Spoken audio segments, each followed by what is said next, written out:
आमचा जो आषाढ महिन्याचा जो यात्रेचा कार्यक्रम असतो पूर्वीपासून करत आलेले, आता आमचे रोसही स्वर्गवासी झाले, त्याच्यानंतर मी करत आले. आता माझं जर केलं तर माझ्या माझे शिष्य लोटं माझेवाले हे लोटं टाळतील.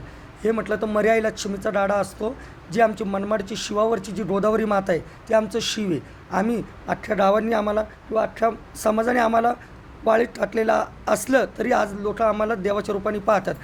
कोणी आम्हाला मानू ना म्हणू, पण आम्ही अख्ख्या गावाची इडापिडा, दलिंद्री, रोदराई, लहान लेकरांची रोदराई, सर्वांची इडापिडा जावा म्हणून आम्ही कळशा आणि धादरी भरतो मर्याई लक्ष्मीचं. आणि प्रत्येक गावाची इडापिडा आम्ही आमच्या संतीला वाजत डाजत नेऊन ते शिवावर सोडतो. शिवावर सोडल्याने म्हणजे गावाच्या बाहेर आम्ही आमच्या गावची दलिंद्री घेऊन जातो. पण दरवर्षीप्रमाणे तुम्ही जे गुरु शिष्याचं जे हे जे नातं तुमचं नातं आहे, त्या नात्यामध्ये मग तुम्ही दरवर्षी तुम्ही एकत्र येता, हो. दरवर्षी तुम्ही कार्यक्रम हो. काय गुरु शिष्याचं काय तुमचं? आमचं असं असतं, आधी जसं गुरु म्हटलं तर लक्षात ठेवा, जसं मी हे माझे शिष्य बसलेले. त्याच्यानंतर गुरु म्हटलं तर ही आई परमेश्वर आम्ही आमच्या नात्याने मानतो. जसं आमचे गुरु होते स्वर्गवासी गुरुवर्य भास्कर गुरु, तसे यांचं गुरु मी आलं लक्षामध्ये. म्हणजे आमचं एक माईलेकराचं नातं असतं. माईलेकरांचं नातं जसं डायवासरूचं नातं तसं आमचं माईलेकरांचं नातं असतं. मग इथून पुढं तुमचं म्हणजे काय आता कार्यक्रम काय तुमचे राहणार आहे? आता बघा, जसं आता मी टाळलेलं आता आषाढ महिन्याचं, त्याच्यानंतर आता माझं जर काही झालं तर माझ्यानंतर माझे चेले टाळतील. आता आमचं असं पहिली यात्रा म्हटलं तर माझी निघते मनमाड शहरात. आषाढ महिन्यातला पहिला शुक्रवार माझा निघतो. माझ्यापासून ती जत्रा सुरुवात झाली तर माझ्यानंतर यांची सर्वांची जत्रा निघते. बरं, त्या जत्रेमध्ये मग आपण काय काय केलं बुवा असं? पहिले म्हटलं तर देवीचं माझ्या घरी महाअभिषेक होतो सप्तशृंगीचा, नंतर ढादऱ्या भरल्या जातात. मग नंतर पोतराजाला पहिला मान असतो. पोतराजानंतर आमच्या आराधी, ज्योती, तृतीयपंथी, किन्नर समाज सर्व एकत्र येतात. देवदासी, ज्योती सर्व एकत्र येतात. त्याच्यानंतर आम्ही चौट भरतो. त्या ढादऱ्या वाजत डाजत आम्ही देवीची मिरवणूक पालखी काढून आम्ही ती शिवावर नेतो. पहिले म्हटलं तर मनमाडच्या शहरातले डवळ्यांची लक्ष्मी आई हिला मान देतो. लक्ष्मी आईनंतर सर्व देवतांना मान देऊन सर्वातची शेवट आणि पालखींचा आमचं सर्वात शेवट म्हटलं तर गोदावरी माताला होतो. आता तुमचे गुरु कोण आता मग? स्वर्गवासी गुरुवर्य भास्कर गुरुच होते, मुंबई गोरेगाव. ते शेवटपर्यंत माझे राहणार. नमस्कार.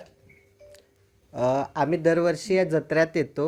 जशी देवीची मिरवणूक निघते, सगळं निघते, आम्ही मुंबईपासून भरपूर लांबपासून आम्ही या जत्रेत येतो आणि या जत्रेचा लाभ घेतो. आणि ही पारंपरिक म्हणजे दरवर्षी चालणारी जत्रा आहे. आमचे गुरु म्हणजे आमची नानी, भास्कर नानी ते होते, त्यांच्यापासून हे चाललेलं होतं. आता हे चालवत आहेत आणि ह्यांच्यापुढेही सगळे चालवत असतील आणि सगळे करत असतील. तुम्ही कधीपासून येता इकडे? आम्हाला येऊन भरपूर वर्ष झाले, तरी किती वर्षापासून मग तुम्ही? 15-16 वर्षापासून. सर्वांना पाय पडणे येतं. हा जो आषाढाचा महिना आहे, हा आषाढाचा महिना आम्हाला आमच्या गुरुपासून माहिती झाला. आमच्या गुरूंना त्यांच्या गुरुपासून ही जी गुरु शिष्य परंपरा आहे, ती गुरु शिष्य परंपरा आम्ही जपत आहोत आणि यापुढेही जपणार आहे. आणि आषाढ महिना म्हटलं की आम्हा सर्व आराधी, जोगती, भगत ह्या सर्व लोकांचा आनंद उत्सव हा महिना असतो आणि त्या महिन्यामध्ये आम्ही हा आमचा आनंद उत्सव साजरा करत असतो. परंतु ह्या वर्षी आम्हाला थोडीशी फक्त एकच संवेदना राहिलेली आहे की जे आमचे गुरूंचे गुरु होते, ज्या आमच्या नानी होत्या, त्या आज आमच्यामध्ये नाही आहेत. त्यांची उणीव आम्हाला ती सदैव भासणारच आहे.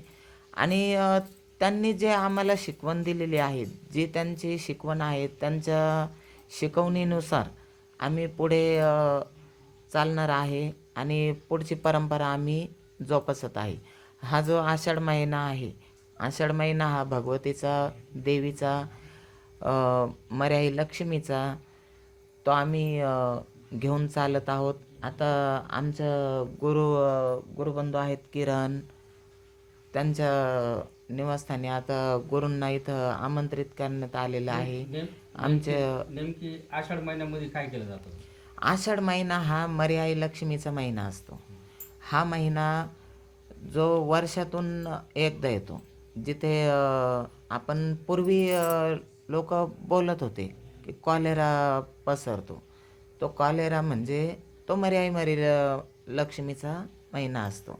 आणि ती त्या महिन्यामध्ये तिचा तो आजाराचा जो हे असतो त्यामध्ये आमचे लोक त्या देवीचा देवगाडा चालवून तिचा गाडा चालवून गावाच्या बाहेर काढतात आणि जी रोगराई असते ती रोगराई गावाच्या बाहेर काढण्याचं काम करतात. त्यामुळे हा आषाढ महिना देवीसाठी खूप महत्त्वाचा असतो.